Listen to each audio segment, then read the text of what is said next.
बिस्मिल्लाहिर्रहमानिर्रहीम। अस्सलाम वालेकुम। 27 अगस्त को होने वाले बल्दियाती ज़िमनी इंतखाबात के नताइज सामने आ गए हैं। 72 नशस्तों पर ये नताइज थे और एक बार फिर तहरीक इंसाफ जो है वो पॉलिटिकल पार्टीज़ में नंबर 1 है, सबसे ऊपर है।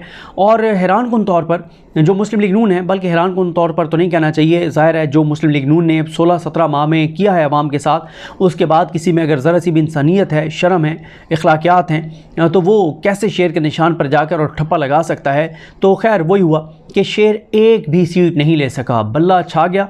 एक भी सीट शेर नहीं ले सका, एक भी नशिस्त मुस्लिम लीग नून 72 में से नहीं हासिल कर सकी। ये कारकर्दगी है। और यहाँ पर आप एक चीज़ हैरानकुन तौर पर देखें कि वो मुस्लिम लीग नून और वो पीपल्स पार्टी के भी मैं आपको अभी बताता हूँ पीपल्स पार्टी के साथ क्या हुआ है। पीपल्स पार्टी और नून लीग, ये दो वो पॉलिटिकल पार्टीज़ हैं जिनके दरमियान इस वक्त जंग चल रही है। एक जो है वो कहते हैं जी हमने नवाज शरीफ को वज़ीर-ए-आज़म बनाना है। शहबाज शरीफ ने अपनी जगह पक्की कर ली है, जिस तरह की उसने ताबेदारी की है, जिस तरह से वो उस रास्ते पर चले हैं जिस रास्ते पे वो हमेशा चलते हैं। मरीम नवाज़ ने बड़ी कोशिश की, क्योंकि मरीम नवाज़ को वो आसान रास्ता पता था, और फिर वो आसान रास्ते पर बाप बेटी चले हैं और इतने ज़बरदस्त चले हैं कि वो ये समझते हैं कि अब अगली वज़ारत उज़्मा नवाज शरीफ डिज़र्व करते हैं और उनकी बेटी वज़ारत आला पंजाब डिज़र्व करती हैं। शहबाज शरीफ कहते हैं कि जनाब ये बाप बेटी तो वक्ती तौर पे ये ताबेदार बन जाते हैं जब इनका मतलब होता है इस तरह से करते हैं। असल तो आपको मेरा ट्रैक रिकॉर्ड पता है कि मैंने कभी गुस्ताखी नहीं की, असल तो मैं डिज़र्व करता हूँ। और आखिरी ये जो दिनों में 2-3 माह में जो शहबाज शरीफ ने हर तकरीर में जिस तरह की चापलूसियाँ की, खुशामदें की, उसके बाद शहबाज शरीफ मजबूत उम्मीदवार के तौर पर समझते हैं अगले वज़ीर-ए-आज़म। और दूसरे नंबर पे पीपल्स पार्टी कहती है जनाब वादा तो हमारे साथ था कि बिलावल को वज़ीर-ए-आज़म बनाया जाएगा। लेकिन आप अंदाज़ा लगाएं कि 72 ज़िमनी बल्दियाती इंतखाबात में एक नशिस्त भी मुस्लिम लीग नून ने हासिल नहीं की और सिर्फ 2 पीपल्स पार्टी ने हासिल की हैं। और इसमें आप ये भी देखें कि तहरीक इंसाफ जिसने 14 नशिस्तें हासिल की हैं, लेकिन सबसे ज़्यादा खैर इंडिपेंडेंट हैं, 40 उनकी नशिस्तें हैं। लेकिन इंडिपेंडेंट में अक्सरियत जो है वो तहरीक इंसाफ से ताल्लुक़ रखने वालों की है, अक्सरियत तहरीक इंसाफ से ताल्लुक़ रखने वालों की है। और उनमें ज़ाहिर है मुख्तलिफ़ चीज़ें होती है, किसी को टिकट नहीं मिलता, कुछ किसी और वजह से कोई आज़ाद, बहुत से मामला, बहुत सी चीज़ें। लेकिन ख़बर यह है कि जेल बैठे हुए इमरान खान पर खैबर पख्तूनख्वा के लोगों ने एतमाद किया है। इमरान खान के जहाँ पे कहीं पे ऐसे था कि टिकट पीटीआई के बंदे के पास था, लेकिन लोगों ने कहा इसको टिकट गलत मिला है, ये डिज़र्व करता था, उसको लोगों ने वोट डाला है। क्योंकि केपीके में आपको पता है कि अवेयरनेस इस हद तक है कि लोग सिंसियरिटी के साथ चल रहे हैं। और अभी आप देखें परवेज़ खटक साहब जिन्होंने दावा किया था कि अब तहरीक इंसाफ का सफाया हो जाएगा, ख़ात्मा हो जाएगा, क्योंकि मैं तहरीक इंसाफ छोड़ चुका हूँ। इससे पहले बल्दियाती इंतखाबात जो हुए वो आपने देख लिए, जो ज़िमनी बल्दियाती इंतखाबात हुए, अभी आपने देख लिया 72 नशिस्तों के ऊपर तहरीक इंसाफ पॉलिटिकल पार्टीज़ में नंबर 1 है। 40 नशिस्तें इंडिपेंडेंट्स की हैं, लेकिन उसके बाद तहरीक इंसाफ 40 में आपको अभी बताता हूँ ज़रा सूरत हाल बड़ी इंटरेस्टिंग है। पीटीआई 14 नशिस्तें, अच्छा इंडिपेंडेंट का मैंने आपको बता दिया 40 नशिस्तें, इनमें जिनमें से अक्सरियत तहरीक इंसाफ से ताल्लुक़ रखने वालों की है। पीटीआई जो टिकट के ऊपर, जो बल्ले के निशान के ऊपर लड़े 14, किन हालात में, किस सूरत हाल में, जब आज आपने देखा कि जो आज गुब्बारे उड़ाए गए पीटीआई के झंडे के साथ, पीटीआई के जो झंडे के कलर हैं उनके साथ, और कितने लोग गिरफ्तार हो गए रावलपिंडी में और बहुत से शहरों में। और फिर वो तहरीक इंसाफ जिनके लोगों ने आज रैली निकालनी थी कराची में, वो सारे गिरफ्तार हो गए कराची में रैली निकालने वाले।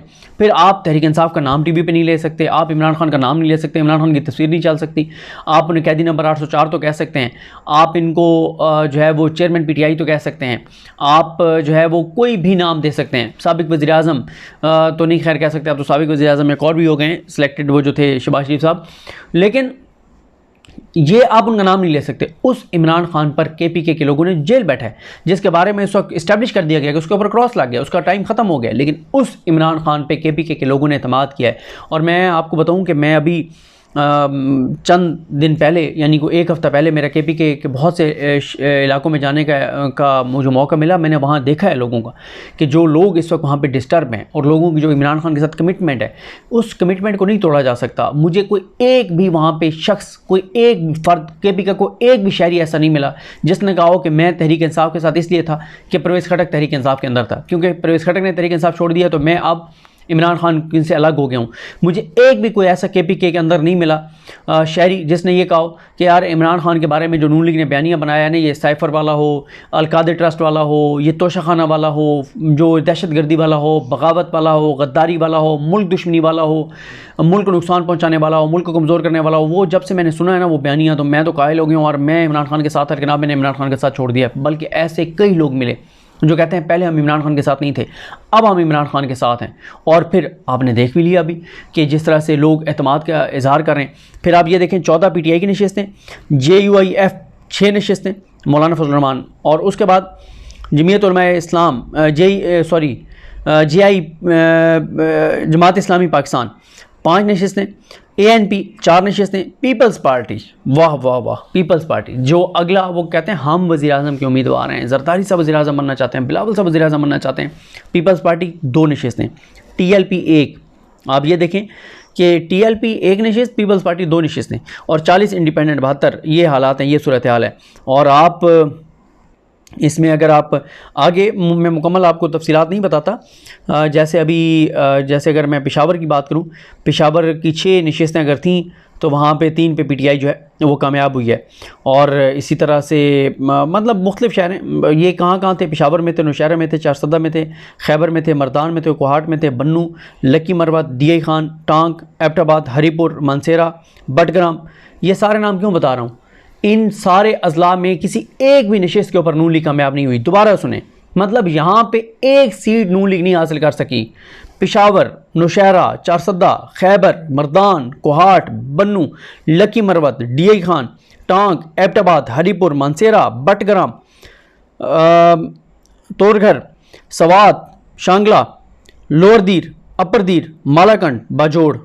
एक सीट इन 21 अजला में, एक सीट शेर का निशान नहीं जीत सका। जाहिर है लोगों को ये अवेयरनेस है जो शेर ने किया है, जो आवाम के साथ तबाही और बर्बादी हुई है अपने ज़ाती मफादात के लिए, अपनी करप्शन के लिए, अपनी लूट मार के लिए। और मैं आपको बताऊं, ये अभी जो बिजली के बिलों का मसला चल रहा है, आप याद करें, अभी माजी करीब की बात है, जब ये आए बार बार हम अपनी वीडियोज़ में ये कहते रहे कि इनके सारा फोकस अपनी करप्शन के ऊपर है, अपनी लूट मार पे है, अपने मफादात के ऊपर है, ये मुल्क नहीं सोच रहे। इन्होंने 16-17 माह मुल्क का सोचा ही नहीं, एक कानून मुल्क के लिए पास नहीं किया, एक कानून मुल्क के लोगों के लिए पास नहीं किया, एक मीटिंग आवाम के लिए नहीं की। किस बात पे मीटिंग होती थी? इमरान खान पे केसेस करने हैं, उमर अता बंदियाल के खिलाफ कानून साजी करनी है, अदलिया पर हमले करने हैं, रात को मीटिंग होगी काबीना, अचानक कोई जो फरमाइशी कानून पास करना है। एक कानून आवाम के लिए उन्होंने पास नहीं किया। कोई एक ज़िंदगी में लोगों की आसानी नहीं आई। क्यों? जब एक बंदे का नीयत और इरादे ये नहीं था, उनके आने का मकसद ही ये नहीं था, उनके आने का मकसद ही करप्शन लूट मार था, उनका आने का मकसद अपने ज़ात था, NRO था। वो NRO जो इमरान खान नहीं दे रहा था वो मिल गया। 1300 अरब रुपए का NRO मिला, 1300 अरब।